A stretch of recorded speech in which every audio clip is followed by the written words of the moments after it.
So what does the perfect family night out in Japan actually look like?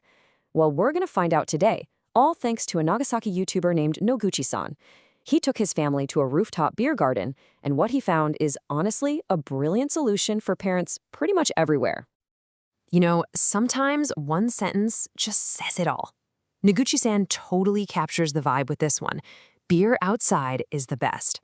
It's so simple, so joyful, and it really gets to the heart of what this whole experience is about. Just simple pleasures.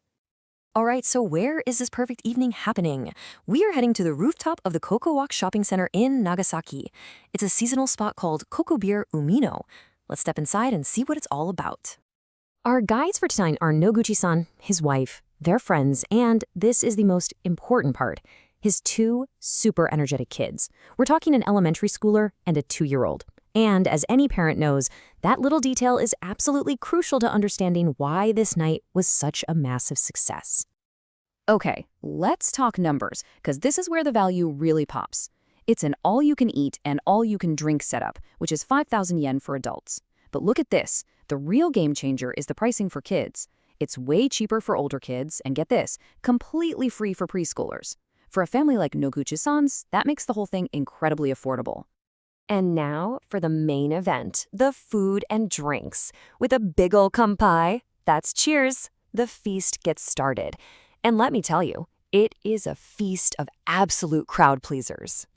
Noguchi-san has this hilarious way of describing himself. He says he's part of the Brown Food Lovers Club. And honestly, this buffet is their paradise.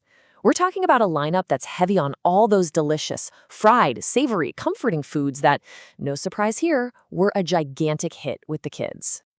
I mean, the selection is just a dream. You've got your fried chicken, your gyoza, yakisoba, you name it, it's probably there. But as Noguchi-san points out, the real joy of a buffet is the freedom. He loaded up his fried fish with a mountain of extra tartar sauce just because he could. And that's really what it's all about, isn't it?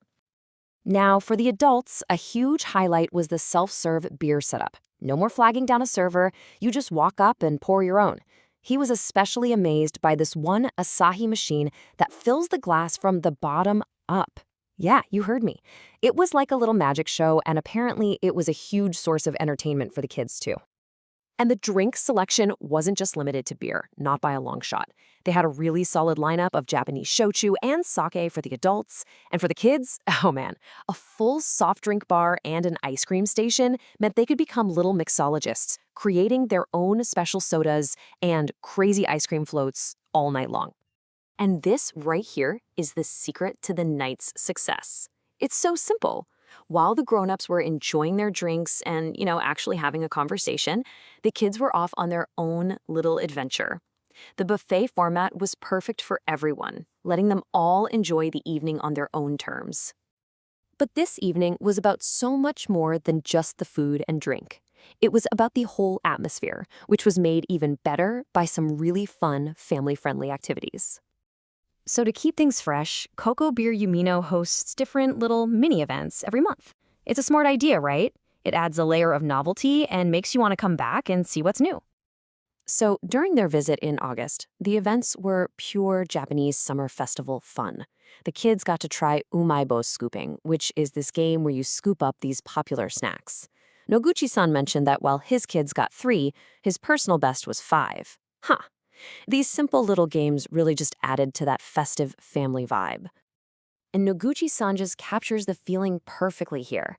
You can almost feel it, can't you? The sun setting over Nagasaki, the city lights starting to twinkle, and the whole family just lost in the moment.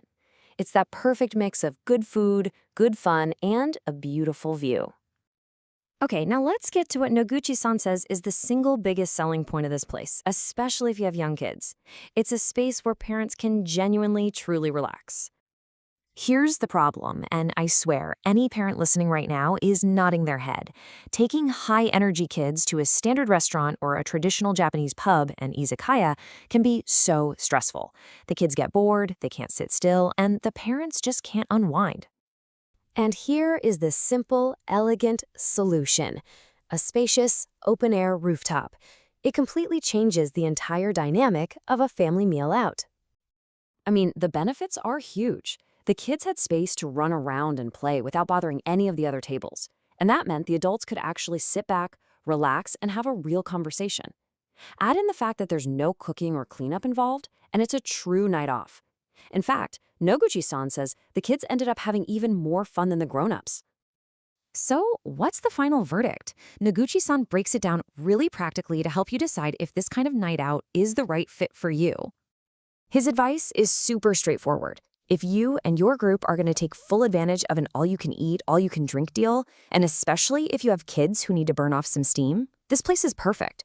But on the other hand, if you're a light eater or you're really looking for a quiet, intimate dinner, he suggests that your 5,000 yen might be better spent at a more standard restaurant. So the final takeaway is crystal clear. The night was a massive success because it was basically a paradise for the kids, and that, in turn, created a truly relaxing evening for the adults. If that sounds like the perfect trade-off to you, then this spot gets a full, enthusiastic recommendation. And that really leaves us with a great question to think about, doesn't it? When you're planning that perfect evening out, what's most important? Is it the food? The atmosphere? Or is it just about finding a place where everyone, from a 2-year-old all the way up to the adults, can have a genuinely good time together?